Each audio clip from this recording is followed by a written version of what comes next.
अब मैं थोड़ा-सा एक सवाल आपसे करना चाहूँगा बंगाल से रिलेटेड, क्योंकि बंगाल का चुनाव आपने काफ़ी करीब से कवर किया है, तो आपसे बेहतर कोई नहीं बता पाएगा कि वहाँ पे एक्चुअली क्या खेला हुआ।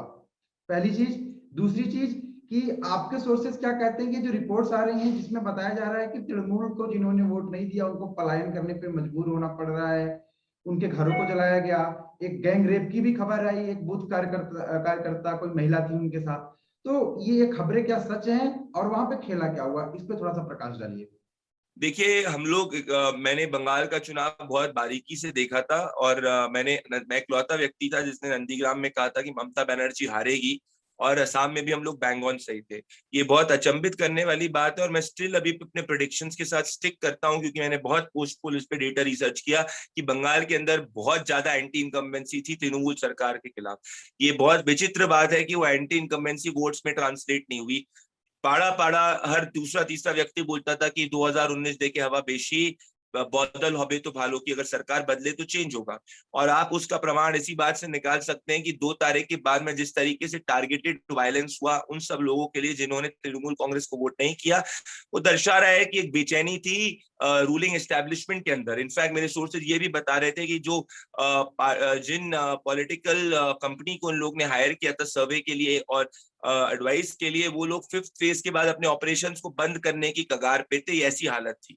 सो ये बहुत अचंभित करने वाली बात है और इसकी एक डीप ये this is a matter of investigation and inquiry कि ये वोट्स में ट्रांसलेट किस तरीके से नहीं हुआ जितनी तरीके से होना चाहिए। नेतागण इसके बारे में खुल के नहीं बोल सकते हैं, पर अगर ये एक रहस्य के रूप में ही रहेगा।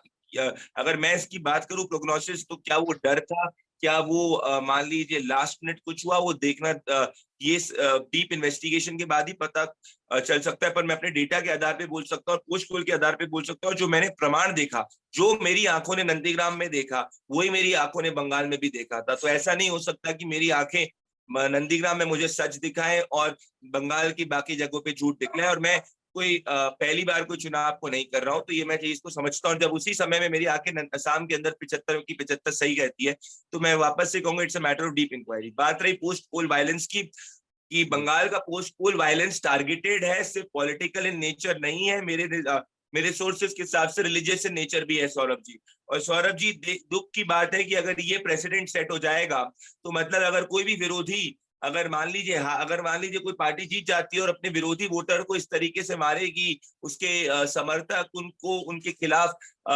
अमानवीय कार्य करेंगे, अगर लोगों को पलायन करना होगा, तो क्या फिर हम एक लोकतंत्र रहेंगे? सबसे बड़ी लोकतंत्र की हत्या बंगाल के पोस्ट पोल वायलेंस से हुई है। और इसको ये कहना कि बंगाल में ऐसा चलता हुआ आ रहा है, उससे नॉर्मलाइज करना और बड़ी पीड़ा का विषय है। और ऐसे बुद्धिजीवी जो इसको नॉर्मलाइज करते हैं, उन पे कलंक होना चाहिए। क्योंकि अगर और एक और चीज मैं आपको बता दूं, ये बहुत टारगेटेड रूप से हुआ था। मेरे सोर्सेज बता रहे हैं ये कोई इंसिडेंटल नहीं था, इसके पीछे जांच होनी चाहिए कि क्या ये प्लान्ड था कि नहीं था।